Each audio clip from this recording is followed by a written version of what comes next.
আসসালামু আলাইকুম বন্ধুগণ, তাজ ভিলেজ ফুডে আপনাদের সকলকে স্বাগত। আশা করি আপনারা সকলেই ভালো আছেন। আজ আমি একটা নতুন ভিডিও নিয়ে হাজির হয়েছি। হ্যাঁ বন্ধুরা, আজ আমি বানিয়ে ফেলছি মুগ কড়াইতে এক দারুণ রেসিপি। তো কীভাবে বানিয়ে নিচ্ছি দেখে নিন। দেখেন আমি চাল নিয়েছি ছোটো বাটির এক বাটি। তো আমি উনুনে একটা কড়া বসিয়ে দিয়েছি। চালটা আমি দিয়ে হালকা ভালোভাবে একটু নাড়াচাড়া করে নেবো যাতে চালগুলো হালকা ফোটে। তো এটিকে দিয়ে আমি একটু নাড়াচাড়া করে নিচ্ছি।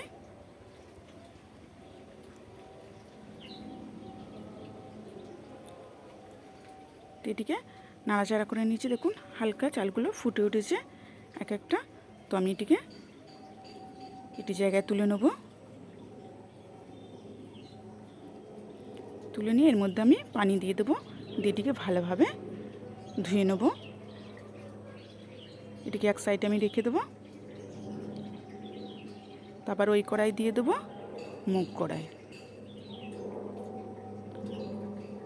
তো মুগ কড়াইটাও আমি ভালোভাবে নাড়াচাড়া করে নেব, নিয়ে হালকা একটু ভেজে নেব।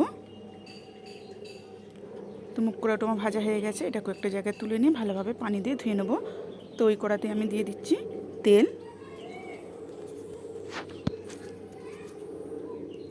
তো দিয়ে দিচ্ছি গোটা জিরে ফোড়ন দিয়ে দিলাম আমি।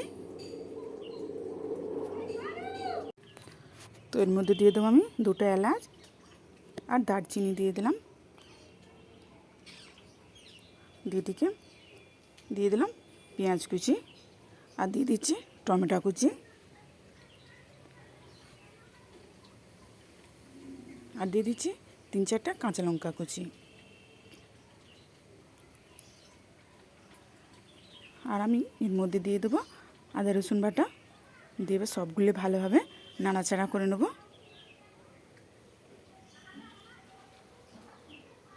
তো এটিকে আমি ভালোভাবে নাড়াচাড়া করে নিচ্ছি। এর মধ্যে যে চালটা ধুয়ে রেখেছিলাম সেই চালটা এর মধ্যে দিয়ে দেবো। দিয়ে আবার সবগুলি ভালোভাবে মিক্স করে নেব।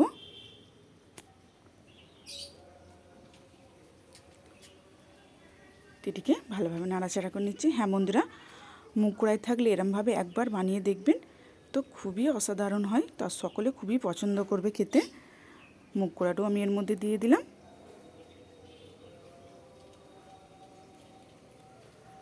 তো আমাদের গ্রামের দিকে এই সময় মুগ কড়াই ওঠে, তো সেই জন্য আমাদের অসুবিধা হয় না, মুগ কড়াইটা সবসময় পেয়ে থাকি। তো এর মধ্যে আমি দিয়ে দেবো কিছুটা মশলা। দিয়ে দিলাম হলুদ গুঁড়ো, লঙ্কার গুঁড়ো, জিরে গুঁড়ো। দিয়ে আমি ভালোভাবে এটিকে কষে নেব যাতে কোনো মশলার গন্ধ না থেকে থাকে।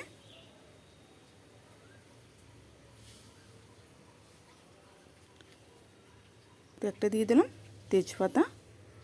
দিয়ে আবারও এটিকে ভালোভাবে কষে নেব।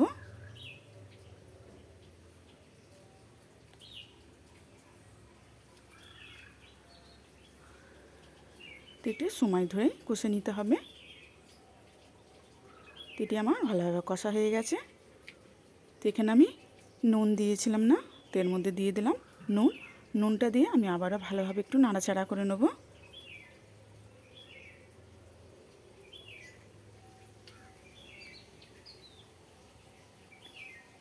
এটি আমার ভালোভাবে কষা হয়ে গেছে। এবার এর মধ্যে দিয়ে দেবো পানি। পানিটা এমন দিতে হবে যাতে পানিটাও শুকিয়ে যায়, আবার চালটা কড়াইটাও ভালোভাবে সেদ্ধ হয়ে যায়। সেইভাবেই পানিটা আন্দাজভাবে দিতে হবে। এর মধ্যে আমি পানিটা দিয়ে এটিকে ঢাকনা দিয়ে দেবো। তো আমি ঢাকনা খুলে দেখে নেবো। দেখুন একদম ঠিকঠাক হয়েছে আর কত সুন্দর দেখতে লাগছে, তাই না? হ্যাঁ বন্ধুরা, ভিডিওটি যদি আমার ভালো লেগে থাকে লাইক, কমেন্ট অ্যান্ড সাবস্ক্রাইব করে বেল আইকন প্রেস করে অল করতে ভুলবেন না। প্লিজ সাবস্ক্রাইবটি করে দেবেন আর বেশ করে শেয়ার করে দেবেন। তো প্রত্যেকে একটু সাই গরম মশলা ছড়িয়ে দিলেই ব্যাস আমার রেডি হয়ে গেল। একটু নাড়াচাড়া করে নেবো যাতে দেখতে পানিটা দেখা যাচ্ছে না, নাড়াচাড়া করতে করতে পানিটাও শুকিয়ে